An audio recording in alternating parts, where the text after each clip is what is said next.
আচলতে ক'বলৈ বেয়াই লাগে, কিন্তু মই আপোনালোকক এটা কথা কওঁ, খাদ্য কেতিয়াও ৰাজনীতিৰ বিষয় হ'ব নোৱাৰে। এতিয়া খাদ্যৰ যিটো ৰাজনীতি হৈছে সেইটো অত্যন্ত বেয়া পৰিস্থিতিলৈ গতি কৰিছে। গো মাংস এতিয়া ৰাজনীতিৰ বিষয় হৈ পৰিলে। তো খাদ্য কেতিয়াও সঁচাসঁচিকৈ কেতিয়াও ৰাজনীতিৰ বিষয় নহয়। খাদ্য সদায় নিজৰ চইচ হয়।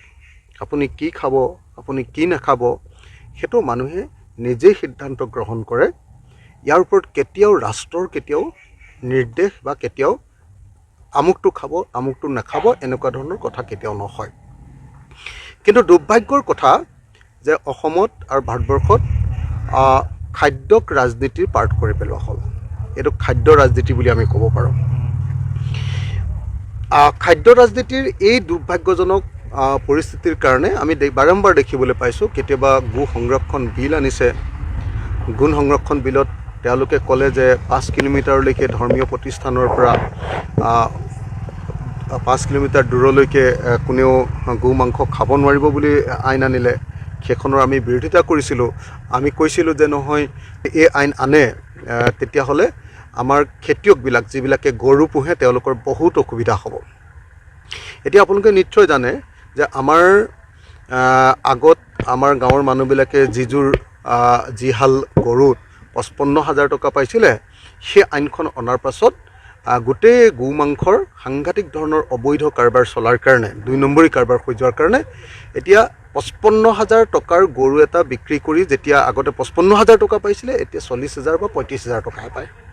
খেতিয়কবিলাকৰ সাংঘাতিক লোকচান হ'ল। খেতিয়কবিলাকৰ লোকচান হ'ল, কিন্তু লাভ হ'ল কাৰবাৰ। কাৰ লাভ হ'ল জানেনে? চিণ্ডিকেট কৰা মানুহবিলাকৰ। হিমন্ত বিশ্ব শৰ্মাই হৰেণ মহন্ত নামৰ এটা মানুহ ৰাখিছে।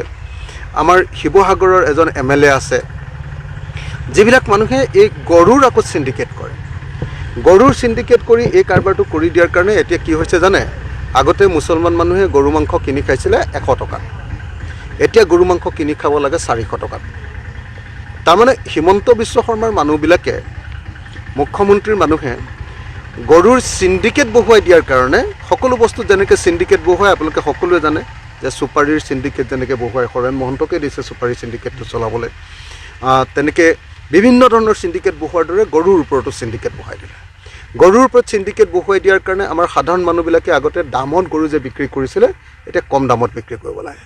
গৰুহাল কম দামত বিক্ৰী কৰে, কিন্তু গৈ যেতিয়া আচল বজাৰ পাইগৈ, য'ত বিক্ৰী হয়, য'ত ডাঙৰ বা কি কয় বেপাৰীবিলাকে গৈ বিক্ৰী কৰে, এবাৰ কিনি লৈ আকৌ বিক্ৰী কৰে, সেই সময়ত কিন্তু আমি দেখিবলৈ পাওঁ যে তাতে আকৌ গৰুৰ দামটো সাংঘাতিক বৃদ্ধি পালে। তাৰ ফলস্বৰূপে মাংসৰ দাম বাঢ়ি গ'ল। এতিয়া সেইকাৰণে মই অতি স্পষ্ট ভাষাৰে আপোনালোকক এটা ক'ব খুজিছোঁ, পৃথিৱীৰ কোনো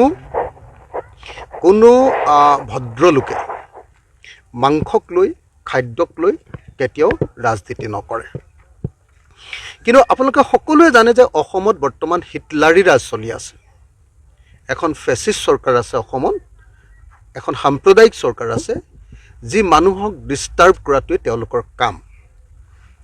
আপোনালোকে সকলোৱে জানে যে চামগুৰিৰ যেতিয়া উপনিৰ্বাচন হৈছিলে, চামগুৰিৰ উপনিৰ্বাচনৰ সময়ত আমি দেখিছিলোঁ যে বিজেপিয়ে ভোট পাবৰ কাৰণে গৰু মাংস বিতৰণ কৰিছিলে। সেই কথাটো যেতিয়া চাৰিওফালে ওলাই গ'ল, তেতিয়া হিমন্ত বিশ্ব শৰ্মাই সাংঘাতিক লাজ পালে। অকল লাজ পোৱাই নহয়, আপোনালোকে সকলোৱে জানে যে হিমন্ত বিশ্ব শৰ্মাৰ যিবিলাক তেওঁলোকৰ RSSৰ যিবিলাক দল, সেইবিলাকে সেইটোক লৈ প্ৰতিবাদ কৰিলে যে তোমালোকে ভোট পাবৰ কাৰণে ইমান পৰ্যায়লৈ গুচি গ'লা যে গৰু মাংস তোমালোকে বিতৰণ কৰিবলগীয়া হৈ গ'ল।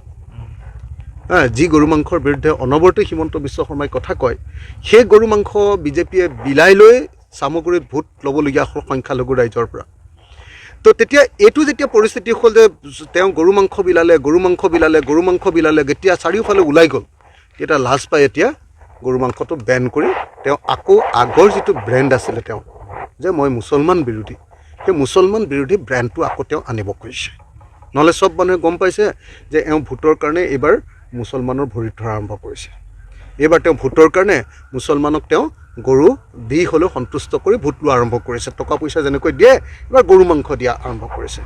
সেই কথাটো গম পোৱাৰ কাৰণে হুলস্থুল লাগি গ'ল। উপায় নাইকিয়া হৈ এতিয়া কি কৰিছে হিমন্ত বিশ্ব শৰ্মাই এতিয়া কি কৰিছে গৰু মাংস বেন কৰি আকৌ এটা ৰাজনীতি কৰিছে মই মুছলমান সংখ্যালঘু ৰাইজকো কওঁ যিবিলাকে এইবাৰ গৰু মাংস খায় বা পইচা লৈ যিবিলাকে এইবাৰ ভোট দিছিলে তেওঁলোকেও মনত ৰখা দৰকাৰ যে আপোনালোকক ইউজ কৰিলে ইলেকশ্যন আপোনালোকক দুদিনমানৰ কাৰণে পইচা দি উচতনি দি গো মাংস খুৱাই আপোনালোকৰ পৰা ভোট ল'লে আৰু কেইদিনমানৰ পাছত আপোনালোকৰ মূৰৰ ওপৰতে মাৰ দিলে তেওঁ যে এই মানুহটো একদম সাপৰ নিচিনা মানুহ ভয়ংকৰ মানুহ এজন হিটলাৰ এজন ফেচিষ্ট এজন সাম্প্ৰদায়িক মানুহ এই মানুহজনক পৃথিৱীৰ কোনো মানুহে বিশ্বাস কৰা উচিত নহয় পৃথিৱীৰ কোনো মানুহে এই মানুহজনক বিশ্বাস কৰা উচিত নহয় গতিকে মই এই মুহূৰ্তত অতি স্পষ্ট ভাষাৰে কওঁ যে খাদ্যক লৈ পৃথিৱীৰ কোনো মানুহে কেতিয়াও ৰাজনীতি কৰা উচিত নহয় খাদ্য ৰাজনীতিৰ কেতিয়াও পাৰ্ট নহয়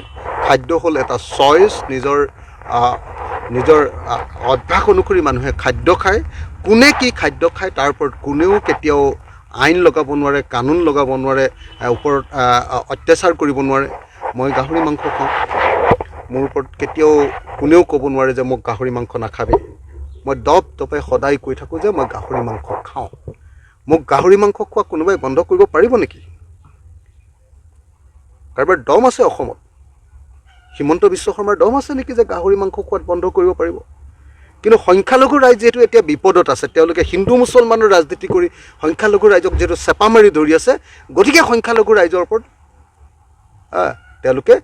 তেওঁলোকে খোৱা খাদ্যৰ ওপৰত এনেকৈ হিমন্ত বিশ্ব শৰ্মাই আক্ৰমণ কৰিছে মৌলিক অধিকাৰ সকলো মানুহৰ এইটো সংবিধান প্ৰদত্ত মৌলিক অধিকাৰ যে কি খাদ্য খাব কি খাদ্য নাখাব সেইটো তেওঁলোকে নিজে সিদ্ধান্ত ল'ব মই কি খাম সেইটো মই নিজে সিদ্ধান্ত ল'ম আন কোনেও মোৰ খাদ্যৰ ওপৰত সিদ্ধান্ত ল'ব নোৱাৰে মই ভাত খাওঁ সেইটো খাদ্য আমেৰিকাৰ মানুহ এজনে ক'ব নোৱাৰে যে তুমি ভাত খাব নোৱাৰিবা এইটো কথা কোৱাৰ অধিকাৰ কাৰো নাই বা নৰেন্দ্ৰ মোদী ডাঙৰীয়াই ক'ব নোৱাৰিব যে তুমি আপোনাৰ আলু পিটিকাৰে ভাত খাব নোৱাৰিবা তুমি আমুকহে খাব লাগিব তুমি বিৰিয়ানীহে খাব লাগিব তুমি খিচিৰিহে খাব লাগিব জাতীয় খাদ্যহে খাব লাগিব এনেকুৱা ধৰণৰ কথা কোনেও ক'ব নোৱাৰে এইটো কোনো সভ্য মানুহে এনেকুৱা কামত কেতিয়াও হাত নিদিয়ে